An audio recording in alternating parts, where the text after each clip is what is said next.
Praise the Lord. இயேசு கிறிஸ்துவின் நாமத்தினாலே யாவருக்கும் ஸ்தோத்திரங்கள். பரலோகத்தின் திறவுகோல்களை யார் கையிலெல்லாம் கர்த்தர் கொடுக்கிறார், எதுவெல்லாம் திறவுகோலாய் மாறுகிறது என்பதை குறித்து தான் நம்ம பார்க்க போகிறோம். 3 விஷயங்களை பார்க்கலாம். நிறைய விஷயங்கள் இருக்கு, அதுல 3 விஷயங்களை நம்ம பார்க்கலாம். முதலாவது, நான் உங்களுக்கு அந்த வசனத்தை நான் வாசிக்க விரும்புகிறேன். பாருங்க, மத்தேயு 16ஆம் அதிகாரத்துல 19வது வசனத்துல இப்படியா சொல்லப்பட்டிருக்கிறது.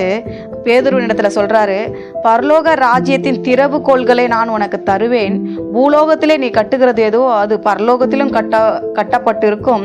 பூலோகத்திலே நீ கட்டவிழ்ப்பது எதுவோ அது பரலோகத்திலும் கட்டவிழ்க்கப்பட்டிருக்கும் என்றார்.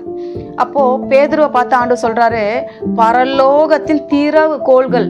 பரலோகத்துல அநேக மண்டலங்கள் இருக்கிறது, அநேக வாசஸ்தலங்கள் இருக்கிறது, ஒவ்வொன்றுக்கும் ஒவ்வொரு கதவுகள் இருக்கிறது. எல்லா கதவுகளையும் நான் உனக்கு தருவேன்.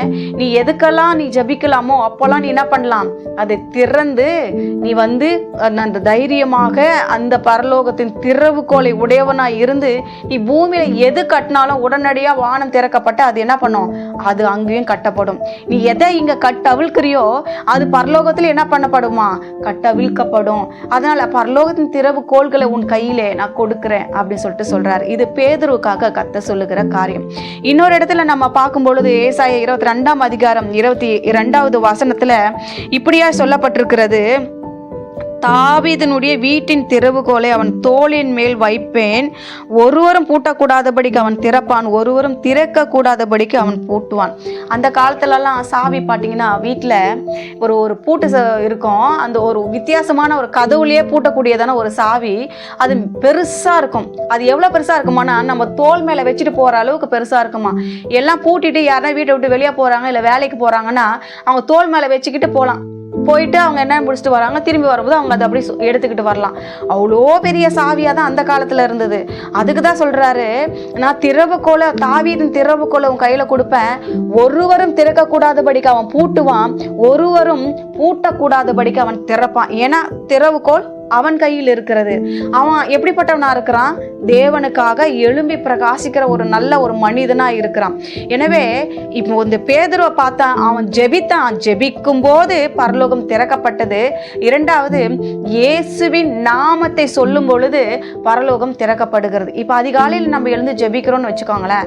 அப்போ நம்ம ஜெபிக்கும் போது என்னன்னு ஜெபிக்கிறோம், அவன் பிதா கிட்ட போய், நல்ல பிதாவே இயேசுவின் நாமத்தினால உங்க சமூகத்துல வருகிறோம். அதே மாதிரி கடைசியா இயேசுவின் நாமத்தினால நாங்கள் ஜெபிக்கிறோம் அப்படின்னு சொல்லி நம்ம ஜெபிக்கிறோம் இல்லையா.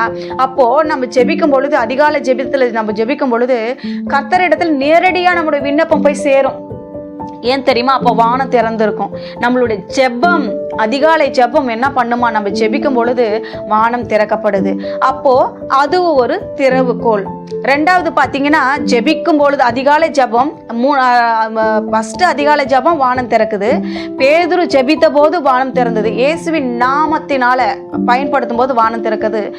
மூன்றாவது, வாக்கு தத்தங்கள் கொண்டு கூட வானத்தை திறக்க முடியும். இயேசு கிறிஸ்து நமக்கு ஒரு வாக்கு தத்தம் கொடுக்கிறாருன்னா அந்த வாக்கு தத்தம் சொல்லும் பொழுது வானங்கள் திறக்கப்படுகிறது. இன்னொரு விஷயம் பார்த்தீங்கன்னா, மல்கியா 3:10 சொல்லப்பட்டிருக்கிறது, வானத்தின் பண்டசாலையை திறந்தாராம் ஆண்டவர். இப்போ பூலோகத்துல எகிப்து தேசத்துல யோசேப்பு என்ன பண்ணான், அந்த ஜனங்களுக்காக எல்லா விதமான பயிர் வகைகளையும் அவன் என்ன பண்ணான், கட்டி வைத்தான். அந்த பண்டசாலைகளை வைத்து பாதுகாத்தான். பஞ்சம் தீருகிற வரைக்கும் அவன் அதில் வச்சு எல்லாருக்கும் வந்து விற்கிறவனா காணப்பட்டான். அதே போலதான் பூலோகத்துல எப்படி பண்டசாலைகள் அறுவடையை செஞ்சு வந்து ஒரு குறிப்பிட்ட இடத்துல வைத்து சேர்த்து வைக்கிறோமோ, அதே மாதிரி தேவ தூதர்களுக்கு பரலோகத்துல இருக்க அத்தனை பேருக்கும் அங்க பண்டசாலை இருக்கிறது. அந்த பண்டசாலைகளை யாருக்காக திறந்தாரு, இஸ்ரவேல் ஜனங்களுக்காக வனாந்திரத்துல திறந்தார். மன்னாவை கொடுத்தார், வானத்தின் பலகணிகளை திறந்து கொடுத்தாரு.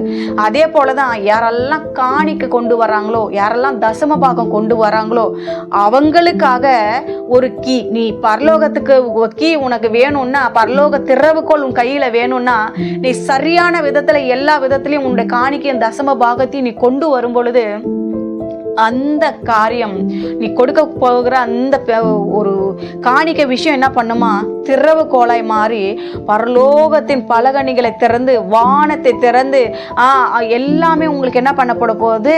பண்டசாலைக்குள்ள இருந்து உங்களுக்கு ஆசீர்வாதம் வந்து வானத்திலிருந்து தரப்போகிறது. எனவே நம்ம இயேசுவின் நாமத்தை பயன்படுத்தும் போது திறவுகோலாய் மாறுகிறது.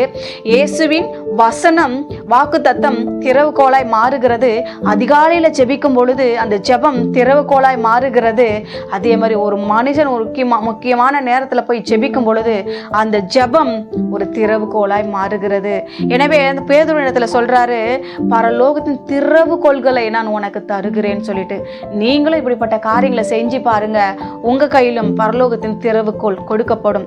ஜெயம் கொள்ளுகிறவன் எவனோ அவனுக்கு தான் இந்த திறவுகோல் எல்லாம் கொடுக்கப்படும். இங்க எல்லாவற்றையும் ஜெயிக்கணும், பிசாசை ஜெயிக்கணும், மரணத்தை ஜெயிக்கணும், இங்க இருக்கிற எல்லா உலகத்தை, சோதனைகளை, சாத்தானை எல்லாத்தையும் ஜெயிக்கணும்.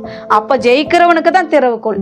எனவே ஜெயிக்கிறவர்களை காணப்படுங்க, இந்த 4 விஷயங்களிலும் கை கொள்ளுகிறவர்களை காணப்படுங்க. ஜெபிக்கலாமா? நல்ல தகப்பனே, இந்த வேலைக்காக நன்றி செலுத்துகிற ராஜா.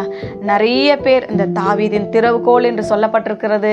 பேதுருவின் இடத்துல நீங்க பரலோகத்தின் திறவுகோல்களை கொடுத்திருக்கிறீங்க. அதே போல நாங்களும் செபிக்கும் பொழுது எங்க கையில நீங்க பரலோகத்தின் திறவுகோல்களை வசனமாய் மாற்றுகிறவராய், திறவுகோலாய் மாற்றுகிறவராய், உங்க நாமத்தின் அதிகாரத்துல அது திறக்கப்படுகிறதாய் காணப்படுகிறது.